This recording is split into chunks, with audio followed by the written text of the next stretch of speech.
Amis de la Place de Vérité, bonjour. Bonjour Claudie. Bonjour Christophe. Donc aujourd'hui, nous allons faire une vidéo sur les Celtes, plus particulièrement les origines.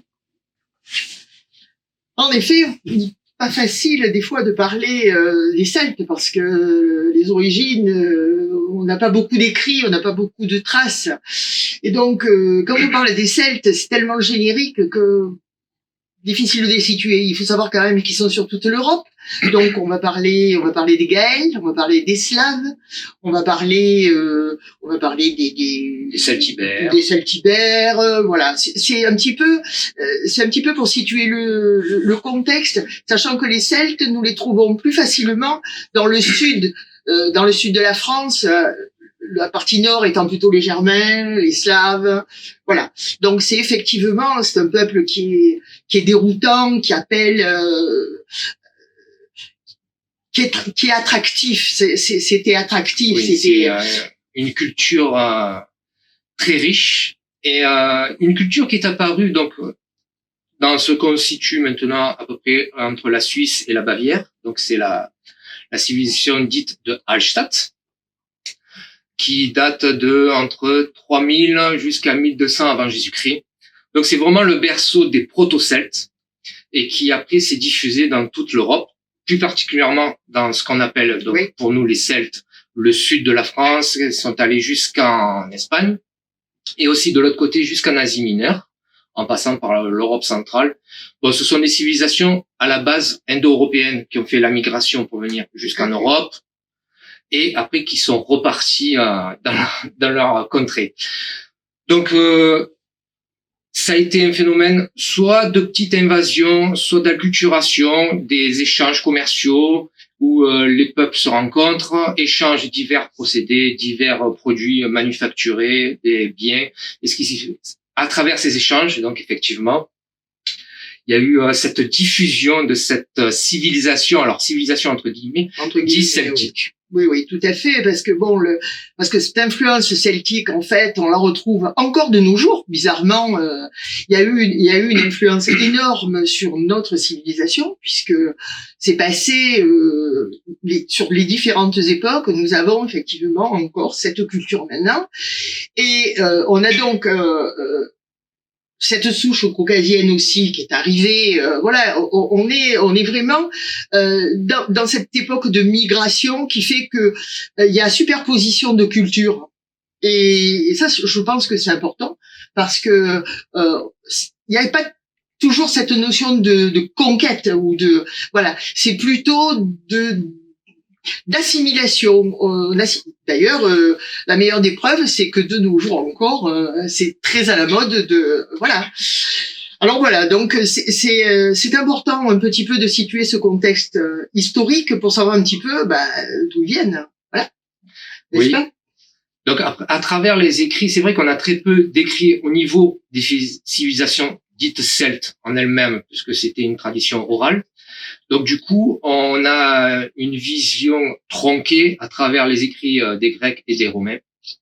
Donc pour nous plus proches évidemment de Pline, qui lui-même s'est appuyé sur les écrits de Poséidonos, d'Apamée, donc un philosophe grec de la fin du 2e siècle avant Jésus-Christ, début du 1er, qui a voyagé donc dans le sud de la France et en Espagne aussi, et qui a observé donc cette civilisation celte, en fait, ces peuples celtes, pour les Grecs, c'était très simple. Déjà, tout ce qui n'était pas grec était barbare. C'est barbare, oui. Et tout ce qui était le sud de la France et l'Espagne, c'était des Celtes. Voilà. Les Keltai ou les Keltoi, ça dépend la prononciation.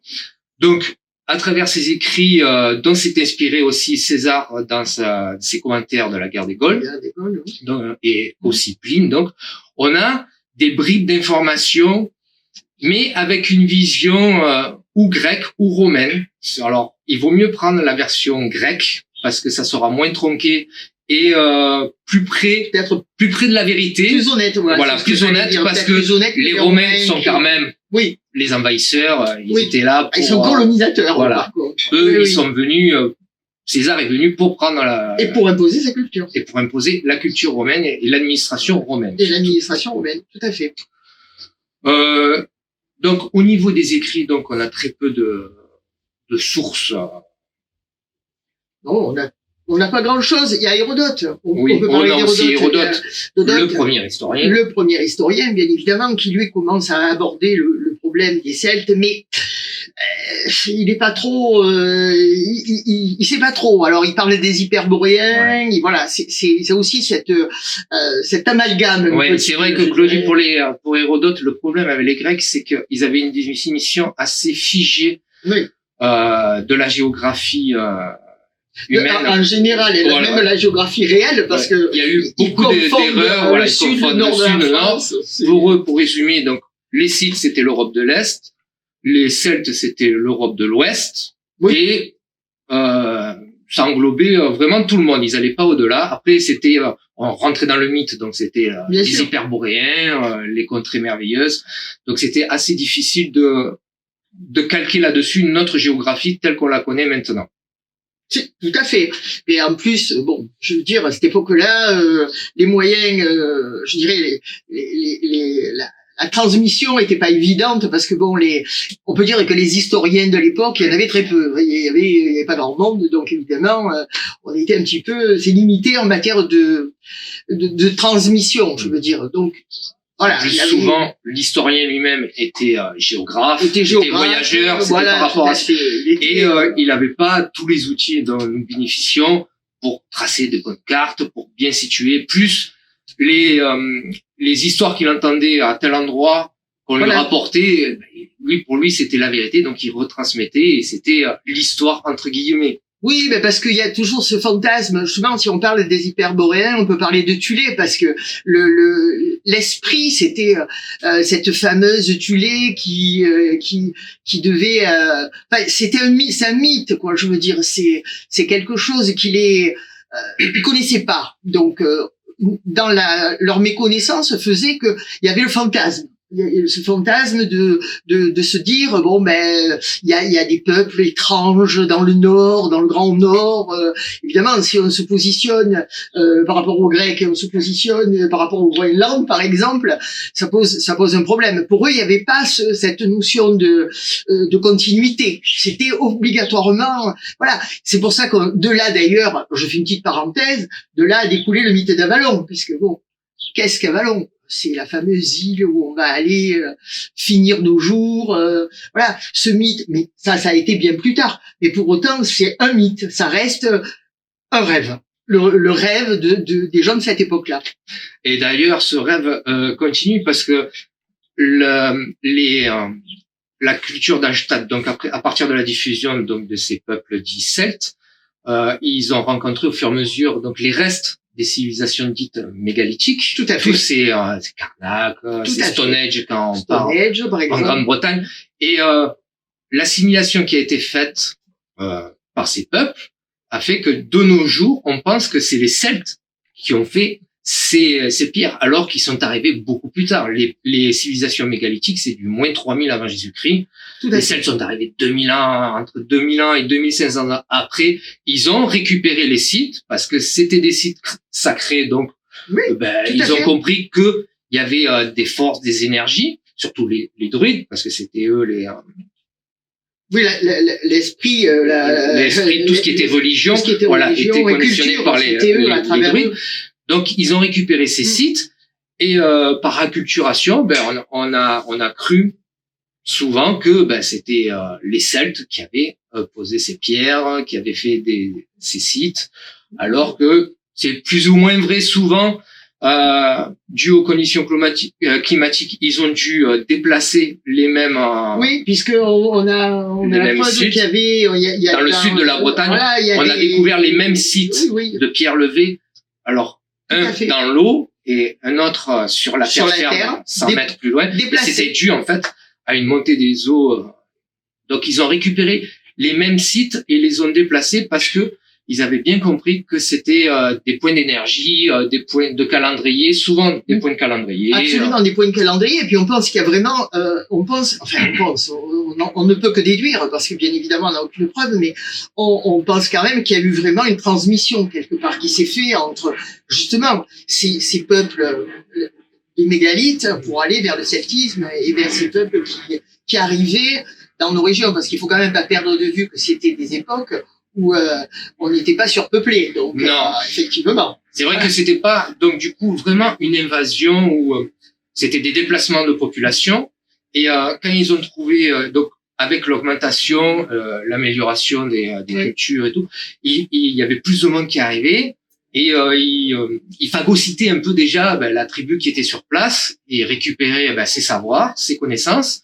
Il mettait les leurs et ça faisait une nouvelle tribu qui repartait sur de nouvelles bases. Et d'ailleurs, on le voit très bien dans l'art. Oui. L'art celtique, entre guillemets, parce que ça dépend de la région. On connaît pas mal donc l'art au niveau de la civilisation d'Hallstatt, donc l'art proto-celte qui a découlé après, oui. qui s'est diffusé dans les autres régions. On a l'art gaulois. Après, au niveau de ce qu'on appelle la Gaule, c'est vrai que pour les Grecs, c'était divisé. Le sud de la France, c'était les Celtes, et le nord de la France, c'était les Galates. Donc, les Galates, pourquoi? Parce qu'ils descendaient de Galatès, fils d'Hercule, qui, pendant ses pérégrinations, avait rencontré une belle jeune fille de ses tribus, lui avait fait un enfant, Galatès. Et comme les chefs se disaient que ça faisait bien de descendre du fils d'Hercule, donc ils se sont appelés les Galates. C'est évident. Et ces tribus, on voit que l'art c'est vraiment diffusé, on retrouve les mêmes formes, tout ce qui est bijoux, fibules, tout ce qui est épée, tout ce qui est céramique. Donc souvent d'Hallstatt, parce que ça peut évoluer au début. L'Athènes, on est dans le parce qu'on passe de l'époque du fer. Oui. L'époque du fer, ça c'est quand même aussi. Ouais, on est passé du bronze au fer. On est passé du bronze au fer, donc ça fait avec le fait quand même que les Gaulois étaient des forgerons exceptionnels et qui ils ont créé des choses absolument fabuleuses. Je veux dire, on retrouve. Bon, alors les archéologues ont retrouvé dans des tombes des choses, enfin, des objets de valeur, des armes, des bijoux. Il y a eu tout ce contexte un peu particulier, mais mal interprété souvent, mal interprété par méconnaissance, parce que on ouvrait une tombe, on découvrait des trucs. Bon, alors forcément c'était obligatoirement un homme. C'était obligatoirement un homme parce qu'il y avait une épée, ou qu'il y avait des fibules, ou qu'il y avait ou des choses particulières. Et en fait, maintenant on se rend compte que avec des recherches récentes, pour avoir lu quelques documentations récemment, on se rend compte que non, c'était des femmes. Donc les femmes étaient guerrières, elles avaient un rôle prédominant et elles tenaient un vrai rôle.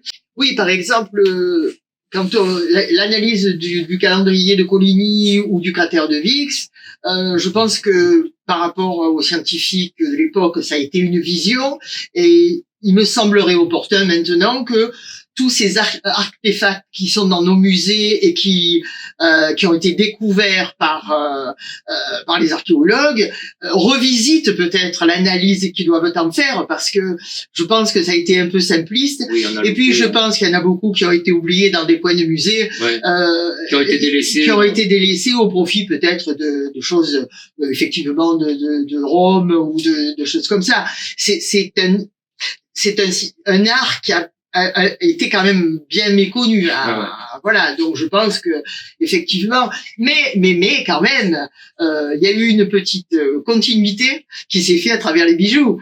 Oui, mais alors dans l'art en général, il y a une continuité de la civilisation dite mégalithe, où on voit c'était des formes abstraites, surtout au niveau des pierres levées. Il y avait, mais qui ressemblaient. Alors, on a fait une nouvelle interprétation maintenant. C'est un peu comme les tribus aborigènes d'Australie, où c'est une carte qui représente soit la mer, soit le soleil, et c'est vraiment le paysage tel qu'il était vu par les peuples de l'époque. Bon, c'est vrai qu'avec toutes ces nouvelles connaissances, on peut réinterpréter cet art dit celte. Donc on voit l'évolution des formes abstraites. donc ce qui représentait la mer, ce qui représentait le soleil, La vers nature. la nature, donc vers voilà. un style végétal, où on voit ouais. l'apparition de branches, de fleurs. Tout à fait. Et le druidisme, c'est fondu là-dedans aussi, et c'est un amalgame culturel qui s'est fait avec ces peuples. Complètement. Et alors après, on retrouve, disons, on en a déduit, parce que c'est toujours pareil. On n'a pas de preuves, je veux dire, carrées, on peut pas se tromper. Tout le monde peut se tromper dans l'interprétation d'un symbole, bien évidemment. Mais si on prend par exemple le symbole du Triskel, le Triskel qui est un symbole évidemment de Triskel 3, hein, on est bien d'accord. Donc on en a déduit que c'était effectivement un symbole solaire. Le Triskel, c'est le lever du soleil, le zénith, le coucher. Mais on peut effectivement rapprocher ce symbole de la svastika qui est, elle, indo-européenne, et qui, elle, est aussi un symbole solaire auquel on a rajouté l'esprit, puisque voilà, il y avait dans la svastika, il y a 4 branches, alors que dans le Triskel, il y en a que 3. Voilà, on a disons cette manifestation on commence à trouver à travers ces symboles et à travers ces objets, ces représentations, ce qui va prévenir, amener la culture après. Bon, qui va venir jusqu'à nos jours après, puisque bien c'est une culture qui sera à la mode, mais qui va venir jusqu'à nos jours et où on retrouve tous ces fameux motifs de Triskel, tout ce qui est celte, Gaël. C'est vrai que c'est devenu très à la mode et parce que déjà c'est beau. Souvent. Oui, c'est beau. Et d'ailleurs, c'était beau à l'époque aussi, parce que les Grecs ont bien compris quand ils ont fondé Massalia, donc Marseille, et ils ont tout de suite commencé à faire le commerce et des bijoux et des épées et des céramiques. Et c'est comme ça que la diffusion s'est faite à travers les pays celtes, donc la Gaule, et après jusqu'en Grande-Bretagne, parce qu'ils ont ouvert des voies commerciales. Et c'est en fait, les Grecs ont aidé à ce que les peuples, les tribus celtes se rencontrent entre elles à travers le commerce. Et donc, ils ont noué des liens. Et c'est ce qui a permis la confédération de Vercingétorix plus tard, parce que ils avaient déjà des liens entre eux. Bien sûr. Ils se reconnaissaient, même s'ils se faisaient la guerre assez souvent, mais ils avaient quand même puis ils avaient donc de très beaux bijoux. C'était de très bons forgerons.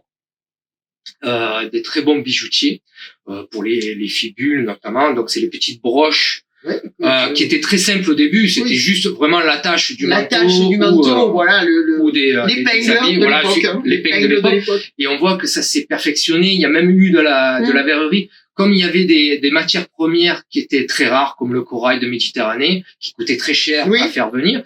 Donc, ils ont innové. Donc c'était aussi des inventeurs, malgré ce qu'en pensaient les Romains. C'était des inventeurs qui ont inventé le verre coloré. Comme l'a dit Claudie aussi, ils ont fait du plaqué-or. Le plaqué-or, c'est piteux. Alors qu'à l'époque, pour l'époque, c'était pas mal, c'était fort. C'était, on a retrouvé des torques. Des torques absolument magnifiques. Je pense que d'ailleurs, peut-être, on en verra quelques-uns.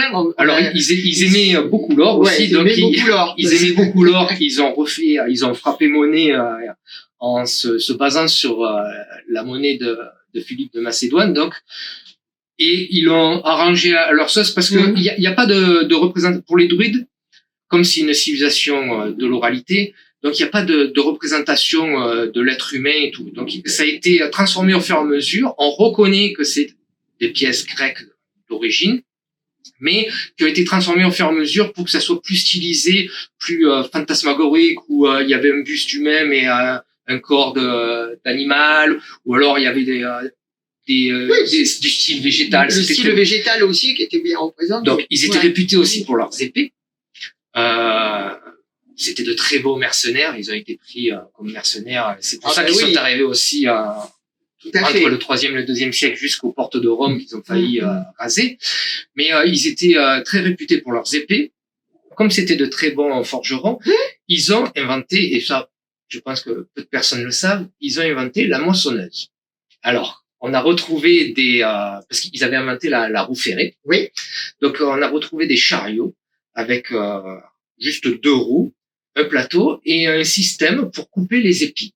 Alors c'est quand même très fort à l'époque d'avoir inventé la moissonneuse et les premières charrues entre guillemets, ça portait pas encore ce nom, mais c'est ce qui permettait de retourner le sol pour l'époque et c'était du coup de très bons agriculteurs. Donc bon, et un gain de temps effectivement dans les villages, parce que bon, à l'époque c'est quand même des villages, hein, on n'a pas de, oui, on a quelques grandes villes, mais enfin, elles sont quand même ils étaient vus comme des paresseux pour les Romains, évidemment. Il fallait bien dénigrer. Voilà, il fallait trouver des défauts. Il fallait dénigrer les barbares. Mais c'est pas que c'était surtout des paresseux. Ils étaient ingénieux et donc s'ils pouvaient faciliter leur travail, eh ben ils trouvaient des outils ou ils en fabriquaient pour faciliter leur travail.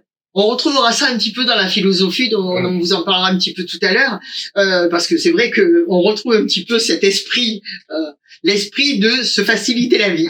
Ça, c'est important. Bon, après, on peut peut-être commencer un petit peu à parler de la langue, la langue celtique, parce que je pense quand même que voilà, c'est. Alors évidemment, tout le monde connaît le breton, le gaélique, l'écossais, qui sont vraiment les langues celtiques qui ont perduré. On connaît moins, le gaulois a totalement disparu, il n'est plus parlé. Par contre, il y a beaucoup de mots gaulois qui sont passés dans la langue française. Alors, qui sont en fait passés dans la langue romaine, la langue latine, et qui sont ensuite passés dans le français. Absolument. Comme char, évidemment, parce que c'était des très bons forgerons des ferronniers. Donc, il y a char, il y a alouette, il y a plein de mots comme ça. Il y a une infinité de mots. Vous pouvez faire des recherches, vous allez voir. Les fleuves, le nom des villes, le nom des villes et tout ça, c'est celtique, hein, je veux dire, c'est pas ni romain, ni c'est celtique, voilà. Donc, pour faire une géographie assez sommaire, on a tout ce qui est les langues britanniques, donc tout ce qui est Écosse. On a l'Irlande avec le gaël. L'île de Man avait aussi une langue, c'était le manois, mais qui a disparu aussi. Oui. Après, on redescend donc en Gaule.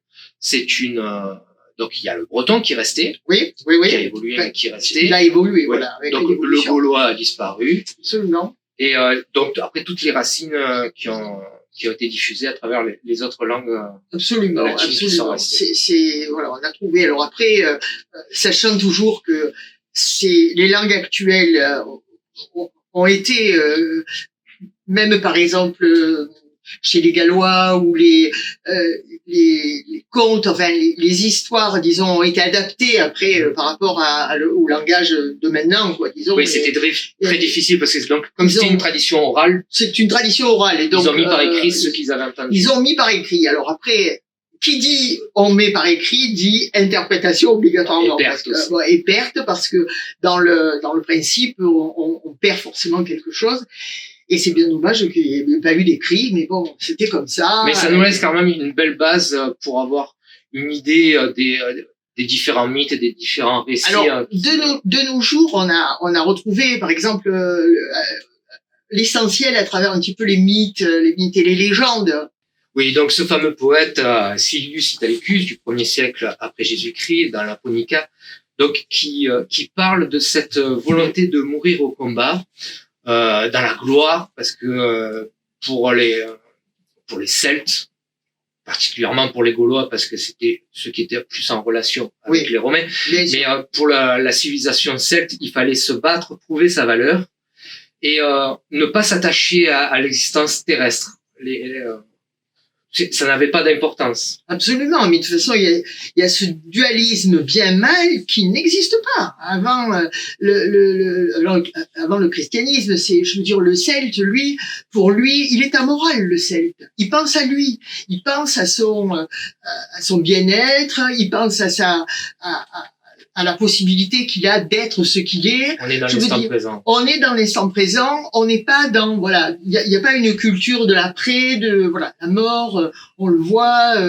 Les morts sont laissés souvent sur les champs de bataille. Alors, on ne sait pas trop pourquoi. On ne sait pas si c'est parce que on doit laisser le corps revenir à la terre, si c'est parce que c'est comme ça, le corps n'a pas d'intérêt, donc on le laisse à l'abandon. Oui, c'est vrai que les sépultures qu'on a retrouvées dans les divers tumulus, tumuli plutôt. C'était souvent des chefs ou des personnes vraiment importantes où on laissait des armes. Donc les fameuses épées, c'est grâce à ça qu'on connaît donc toutes ces œuvres de forgerons, donc les épées, les bijoux, les casques, parce qu'ils ont inventé donc la forme de casque qui a été repris après par l'armée romaine. Tout à fait. On a retrouvé les sandales. Ils avaient des sandales avec des semelles qui ont été repris aussi par la Légion romaine. Bien sûr. C'était très pratique. Bien sûr. Donc c'est vrai que le Celte lambda, lui, il mourait, il retournait à la terre, on s'en foutait. Non, mais quelque part, c'était l'anarchie, parce que sur le plan pratique, ils avaient pas cette espèce de d'après. Voilà. Non, il n'y avait pas ce culte de la personne comme on a retrouvé chez les Romains et les Grecs, avec il fallait laisser des grands monuments avec des pierres taillées, des sculptures, des portraits, des chefs importants. Ça se retrouve pas parce que justement l'être en lui-même ne compte pas. Le chef est un bon chef quand il fait gagner sa tribu. Après, si la tribu perd, on change de chef. Si on le tue pas en passant, parce qu'il a mal fait son travail. Donc c'est vrai que c'est pas du tout, c'est une civilisation qui nous paraît étrange.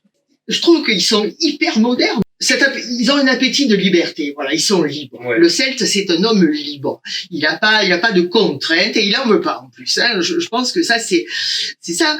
Et en fait, on retrouve ça dans les doctrines pélagiennes, et puis dans John Scott Erigen, qui est un philosophe et un théologien irlandais du IXe siècle, vers 850 après Jésus-Christ. Donc, l'homme est libre d'assumer un destin comme il l'entend.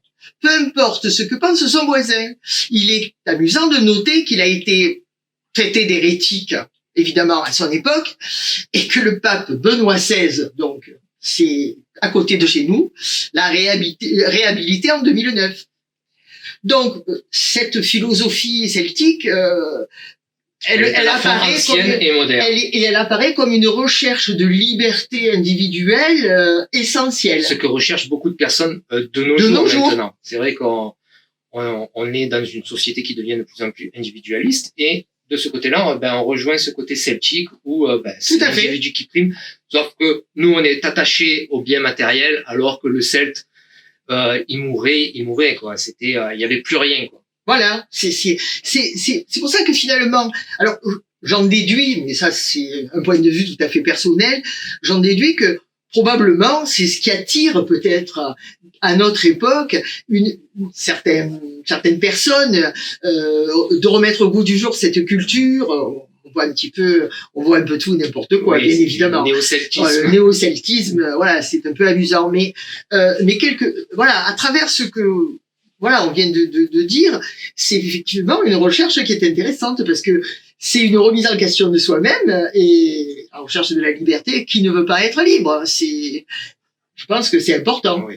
En plus, ça se retrouve après au niveau de la religion avec les druides et tout, mais je pense que nous allons faire une prochaine vidéo donc sur ce thème-là de la religion et des druides, parce que c'est quand même un gros morceau et il y a beaucoup à dire. Il y a beaucoup à dire, il y a vraiment tout un contexte à mettre en place parce que et on pourra voir ce que nous devons aux Celtes et ce que les autres civilisations. Ils vont commencer à créer un panthéon, alors que là pour le moment ils l'ont pas encore. Au début non, c'est vraiment donc au début c'est la nature, c'est l'absence de déité, il y en a pas, c'est eux d'abord et ils veulent surtout pas se casser la tête. Je pense que c'est surtout ça. Eh bien, Claudie, je pense que nous avons fait un tour non exhaustif des origines des Celtes et de la civilisation celte globalement. Et on a fait quelques diagonales. On a fait quelques diagonales, mais c'est un sujet tellement vaste. Je vous encourage à faire vos propres recherches, parce que c'est vrai que c'est un sujet très intéressant. Et donc, amis de la Place des Vérités, je vous dis au revoir. À bientôt. Au revoir Claudie, et à bientôt pour la prochaine vidéo.